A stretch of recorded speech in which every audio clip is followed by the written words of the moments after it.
Here's the truth veterans don't hear enough. Some service-connected conditions naturally get worse with age. Not because you did something wrong, not because you didn't take care of yourself, but because that's exactly how the medical condition works. The good news is, when they do get worse, your VA rating can go up. So today we're breaking down the top 5 conditions that get worse with age and can actually raise your VA rating.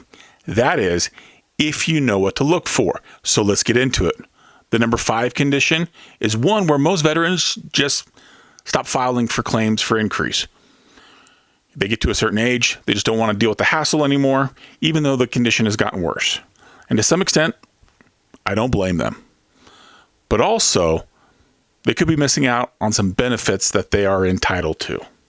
The number 2 condition is one that absolutely gets worse, guaranteed, over time.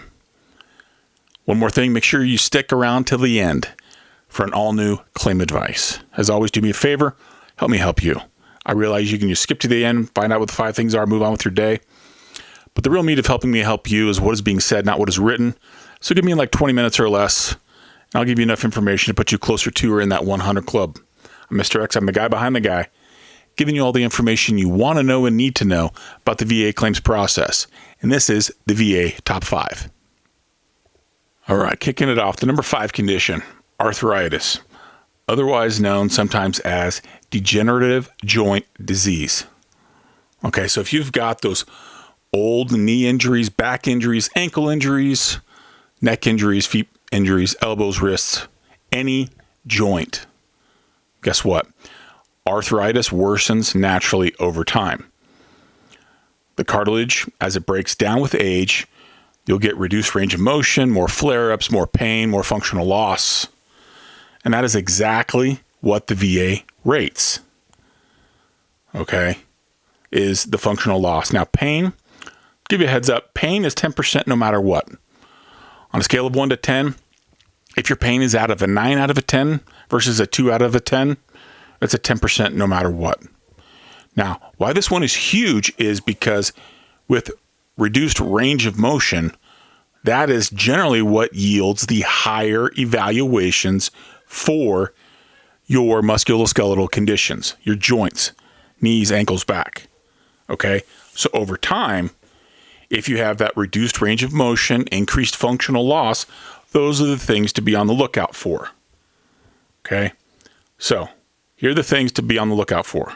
Reduced range of motion, if you have flare-ups more often, functional loss, increased pain. As I mentioned, pain's only 10%, but the first one there, reduced range of motion and more flare-ups, those are the ones that, if they happen more often and that range of motion keeps getting less and less, then you're probably more likely than not, you're ready for an increase. An increase is warranted. Now, depending on the joint, may depend on whether or not you put in for it or not. Just give you a heads up. You know, if your back is at 10%, absolutely put in for an increase. At 20, yeah. At 40, you're probably capped out at 40. Now, there are instances where you could be higher than 40 for your back, but those instances are few and far between, unless you have ankylosis or something more serious. Shoulders, anything less than 20, go ahead and put an increase for it. Knees, if you're only at 10 or under, put in for an increase. Okay? If you're at 10% or lower for any joint, I would say, put in a claim for increase. Because the chances and the likelihood of it going up, especially if you have that reduced range of motion and flare-ups, more flare-ups, then I would say the probability of an increase coming your way is fairly high. The number 4 condition, hearing loss. I hate to admit it because I think I'm far too young to have it, but I have hearing loss. I know I do. And it sucks. And for many veterans as well, if you have that early hearing damage from service, that can compound and even accelerate age-related hearing loss later. So you have kind of 2 issues. You have the early hearing loss damage that happened in service, and then the natural progression part of it, which happens later. which is age related. And it sucks because I hate having to ask, what was that? Can you repeat yourself? All sorts of things for that. Now, a couple things to be on the lookout for, as far as hearing loss goes. So if you have a harder time hearing conversations, if you have trouble with background noise, or if you like the captions on your TV program because then you can understand everything, and or if you're missing alarms, door knocks, all of the above, then there's a good chance that your hearing loss has worsened. Okay, that's the bad news. Good news is there's always something you can do. Hearing aids are an option. I get it. You may or may not like it, but they're always there. And the good news is they're getting better with them. Okay. Now, that aside, hearing loss, when it talking about rating consideration, okay? Now, if you've noticed your hearing loss has gotten worse than, and you're at 0%, file a claim for increase, okay? File it every 6 months to a year if you're at a 0. Okay. Worst case scenario, all they can do is say, nope. And then confirm and continue the 0. Okay. Now, hearing loss and hearing loss tests are one where there's no, subjectivity to it. It's all objective evidence from the machine. Okay. And the examiner, when you go in, most of them, I'm sure, have tested hundreds, if not thousands of veterans over the years, and they can tell when someone's faking it. And if they do, there's a little box they check that tells the rater to not consider the results of the hearing test. Okay. Now they're not saying, they don't come out and just say that, you're faking it, but by checking that box, that's kind of what they're indicating. Hey, there's something off, something amiss. Don't consider this for rating purposes. Okay. Now, if you're rated higher, let's say you're at a 10 or a 20% and your hearing loss has gotten worse. Okay. This is where it's kind of, up to you, because if you go and have a good exam or a bad exam, the likelihood of an increase versus a proposed reduction, they're about 50-50. Okay. Because sometimes I've seen it gone both ways. All right. And the last thing I want to do is give you advice, give you the information which leads to a decrease. Okay. In my mind, that's the worst case scenario. If you're anything above a 10 or a 20, that's up to you. I've seen many veterans be at 40% and request an increase because their hearing loss worsened. And then they got, proposed to be decreased to 20%. I've seen it go up as well. It just depends on where you're at. I've seen some veterans at 60% file for a claim for increase and then get reduced. Okay. Now, if you ask me, depending on where you're at, I get it. You want to get to that 100%. If you're already at 100%, then I probably wouldn't worry about it too much. That's just me. If you're less than, if you're at that 80 or 90% overall and you're hoping for that increase, then, it's possible. But, I'd hate to see you get a proposed reduction, which puts you further from your goal. So keep that in mind when considering claims for increase for hearing loss. Side note with all this, tinnitus, once you're at 10%, that's it. That's the highest, lowest. You're at 10.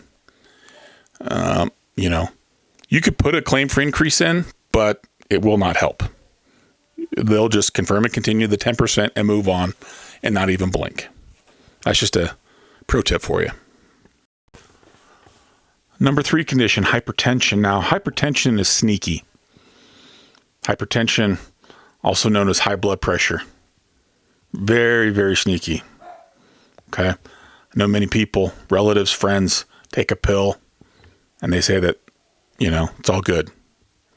Truth is, with age, it almost always gets worse. And the important part about hypertension, as it worsens, then the likelihood of other conditions related to that hypertension goes up. Okay?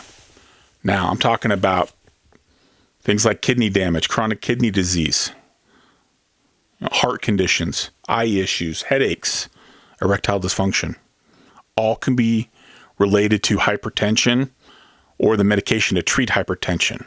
Specifically, the erectile dysfunction. I know the medication for hypertension can cause that erectile dysfunction. Or it could be just related to other things of hypertension. Okay? Now, if any of these show up and later in life, after your diagnosis and after you were service-connected for hypertension, then that's a secondary claim right there and a possible rating increase.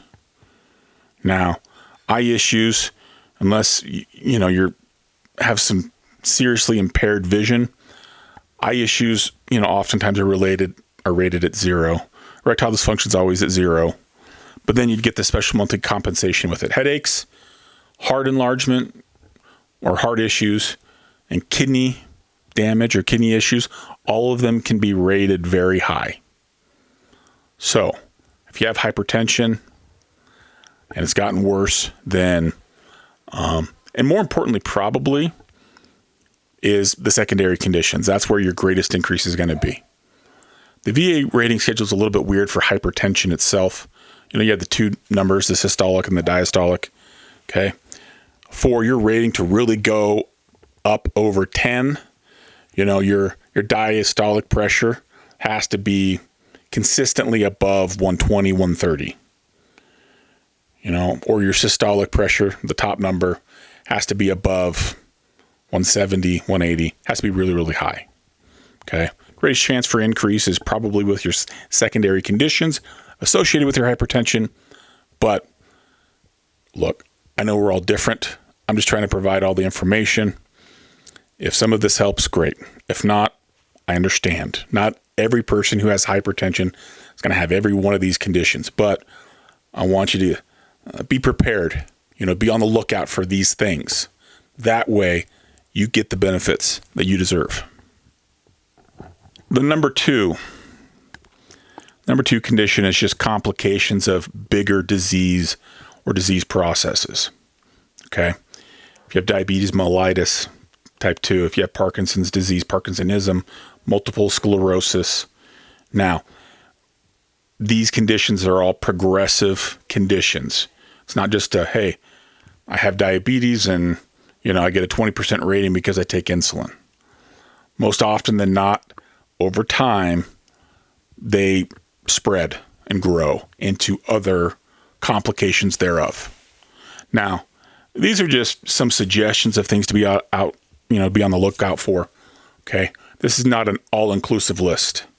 This would be a much longer video and many more slides to contain a potentially all-inclusive list. But things to be on the lookout for if you have diabetes is the neuropathy in your hands and your feet. Do you have the numbness? Do you have the reduced muscle strength, reflexes that have gone down? Okay. Numbness, tingling. Okay. Those would be good indications of neuropathy. Kidney issues can be related to hypertension. Also could be related to diabetes. Hypertension can also be related to diabetes as well. Vision changes as well, erectile dysfunction. There's many things that could be associated with diabetes. All right.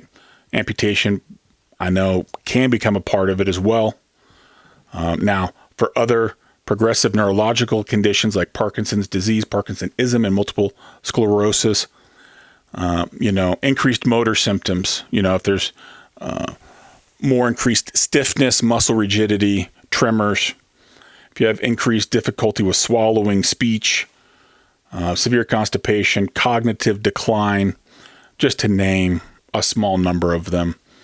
But, if you're less than 100% and you're service connected for Parkinson's disease, Parkinsonism, or multiple sclerosis, then absolutely be on the lookout for these symptoms, any and all of the above.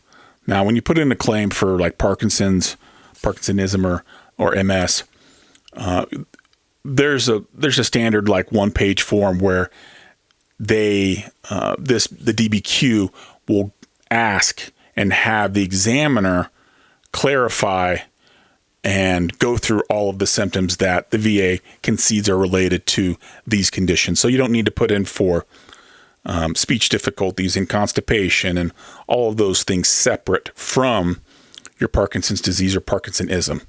You can just put in a claim for one. VA considers everything that could be related and go from there. Now, if there's something that you think could be related that the VA doesn't consider, then absolutely file a claim for that. Because, they could miss something. They could overlook something, or there could be some, new medical evidence that shows that the condition you're applying for is related to that progressive neurological disability. Anyways, these ones are wide-ranging and can vary from veteran to veteran. So be on the lookout for some, any, all of the above. Okay? All of these would warrant increases. And the number one issue is mental health conditions. Now, here's the thing the VA won't tell you. PTSD, anxiety, depression, all of the above can absolutely get worse with age. Why? Because your physical health changes. Your body slows down, stress builds, mobility decreases, and pain increases. And your mental health feels all of that. Aging, for example, can amplify any and all of the above of these. Irritability goes up, sleep problems, avoidance of situations, people, panic, emotional swings, social withdrawal. Now, as you get older and you have any or all of these symptoms, I think friends, family just say, oh, hey, that's just a side effect of getting older. And it could be, some of that could be true. I'm not a doctor. Some of it also could be that they're worsening due to age. Your mental health is worsening due to age. Oftentimes, I think, people mellow out as they get older. Now, whether that's a cognitive issue or whether, there's more to it, that's for your doctor and examiner to determine. But absolutely, these are symptoms, plus many more, could be related to your mental health condition. And as these are amplified, if you're anything lower than, I'd say if you're at 50 or lower, I'd probably put in a claim for increase, especially if you've noticed increased symptoms. Once you get to 70, that's, to get that extra bump to 100 on that one condition, it takes an awful lot. Okay. So if you're at 70, I may or may not push for that. If you're still not at 100% at that point, I'd probably apply for TDIU or unemployability, because age does not matter in that. But, if you're at 50 or lower, I'd probably file for an increase if you've noticed increased claims or increased symptoms. And the more important thing to remember is that mental health evaluations and ratings are based on current functional impact, not the past. Current functional impact. And so if your increased symptoms have led to an increased functional impact, then an increase probably is warranted. I got a bonus tip here for you as well. As you get older, secondary conditions, they start compounding.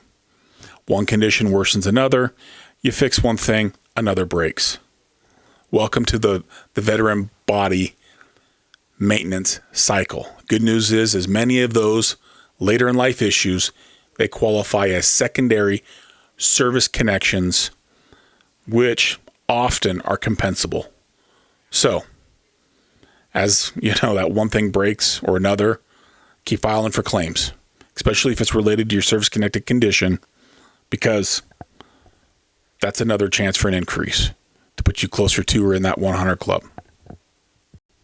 All right, claim advice. On my last video I put out, I had someone ask this question, so we're just going to jump right into it. This is what they asked. Claim advice. Watch the video, and I have several of these, not the least of which are mood disorders and gait issues and loss of mobility. Question I have is, how do I get a diagnosis for these conditions? I've been treated for some of them. I have an endocrinologist who has treated me for mood disorders, but said it was due to certain blood levels not being correct and treated me with basically supplements. And I've been given a cane as an assistive device for my VA primary care, but nothing is in writing saying specifically that I have a mood disorder or issues with my gait and limited mobility. Thanks. So there's a few different ways that I think you can go about this whole question. All right. First, if you're being seen by an endocrinologist, okay, and or another VA doctor, as far as the treating goes for your mood disorder, okay, it should be in your records. Okay. Now, whether they come out and say, hey, diagnosis, colon, mood disorder, that's going to be, what's in your records. What does it say specifically? One part about the claims process as well is, did the treatment they provide, did they correct the mood disorder, and do you still currently have it? Because if you don't have that currently, then you may not have a diagnosis which you need for service connection to be granted, right? Now, outside of that, there's another way, and it's one that I've talked about a little bit from time to time. It's not my favorite. It's one I don't recommend. There's always those examiners out there. You can get a private DBQ completed. Now, as I've mentioned in the past, it's not my favorite avenue. It's not the one I like the most or agree with the most. To each their own. My thought process with that is they're expensive. Oftentimes very, very expensive, and there's no guarantees with it. And considering the cost and the no guarantee, I got a problem paying that. Okay. Some of those examiners, some are better than others, worse than others. And many people who watch this video may disagree with that. And they may say, no, go ahead and go to this one or that one. Okay. Like I said, to each their own. Now, as far as the other gait issues, loss of mobility, if you're being seen by a doctor and they're treating your back, your knee, your ankle, your hip, okay, they need to notate in the medical records what you're being seen for. They have to keep records of the visit. Okay, it's a law. Now, what they put in that versus, what's not, that's a whole separate conversation. Now, if you're seen by like a chiropractor versus your primary healthcare provider, your chiropractor has to keep records as well. And if you've seen them for low back issues, knee issues, ankle issues, okay, then they're going to keep records of that treatment. And that treatment, is part of the continuity to help the examiner formulate a nexus. So that could help. In those records, it may also include that, hey, they might say something like right knee strain, left knee strain, low back strain, something like that, which is a diagnosis. Okay. Now, I don't think there's a simple one-off, easy way to get a diagnosis of something. Okay, your doctor has to do it. Your chiropractor has to do it. Physical therapist has to do it. Some medical professional has to be the one to render that. But as you see them for those conditions, as you talk about it, as you have increased symptoms and treatment over time, then that's how I think they formulate that diagnosis. Short of that, I don't know that there's actually an easy way to do that. And the other thing to consider is your doctor who's been treating you for these gait issues or loss of mobility and offered the cane or assistive device. They may be considering these as symptoms of a condition that hasn't risen to the level of a formal diagnosis as of yet. So as your condition worsens, or as you seek more treatment, then that same doctor or examiner may give you a formal diagnosis with it. Okay. Now, I hope that kind of answered your question. It's not a simple yes, no, maybe, maybe not type answer. What about you, the veteran? You, the veteran that's listening. What's your claim advice with this one? What's your tip here to help your brother out to get a diagnosis? If you have one, drop a comment on it. Okay, let's help him out. All right, wrapping it up here. I feel like I've rambled a little bit too much. I apologize. So those are the top 5 conditions that get worse with age and can raise your rating. Now, if you recognize any of these changes happening with you or your service-connected issues, don't wait another day, week, month, or decade. Document it, file it, get what you've earned. Better yet, help your battle buddy out. Help your brother or sister out. If you notice another veteran who has any of these symptoms, issues, and you think an increase may help them, then let them know. Help them, okay? We're all in this together. All right, do me a favor. Give me a thumbs up if any of this information helped. It also helps me with all the YouTube stuff and algorithms. Leave me a comment, okay? Leave me a comment if I missed out on one of these and you think it may help another one of your brothers. Also, leave me a comment, too, if you have something you want me to address for claim advice. Also, help me out as well. Please consider subscribing. That helps me continue to provide content for this. Please subscribe for that. For more no-fluff VA claim tips broken down with a little humor and some honesty, I'm Mr. X. Thanks for being with me. This is the VA Top 5.